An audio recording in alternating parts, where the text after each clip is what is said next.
ہماری ہونٹوں پہ جو درود و سلام ہے یہ ہمارا کمال نہیں ہے، یہ اللہ کا انعام ہے۔ ہمارے ہونٹوں پہ جو درود و سلام ہے یہ ہمارا کمال نہیں ہے، یہ اللہ پاک کا انعام ہے۔ صلی اللہ علی حبیبہ محمد وعلی آلہ واصحابہ وسلم۔ درود پاک اللہ تعالیٰ کا ایک بڑا انعام ہے۔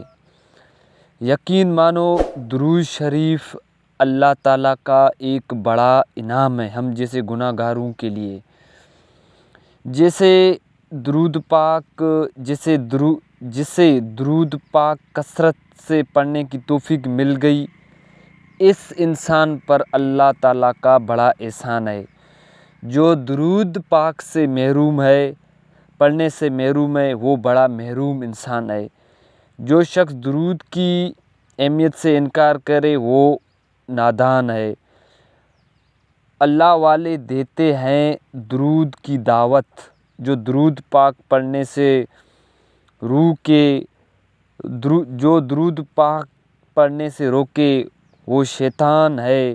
افسوس اس مسلمان پر جو درود پاک کی عظمت اور اہمیت سے انجانے ہیں، درود پاک کی اہمیت اور عظمت کو نہیں جانتے ہیں۔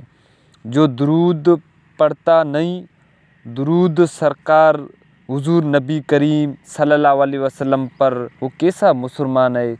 جو حضور نبی کریم صلی اللہ علیہ وسلم پر درود پاک نہیں پڑھتا ہے وہ کیسا مسلمان ہے؟ درود دونوں جہانوں کی کامیابی کی کنجی ہے، یہ عقیدہ ہے میرا، یہ ہے ایمان میرا۔ تو اللہ پاک ہم سب کو زیادہ سے زیادہ درود پاک پڑھنے کی توفیق دے دے۔ اگر آپ ہمارے یوٹیوب چینل پر نئے ہیں تو کائنڈلی ہمارے یوٹیوب چینل کو سبسکرائب کریں، ویڈیو کو لائک کریں اور کمنٹ بھی کریں۔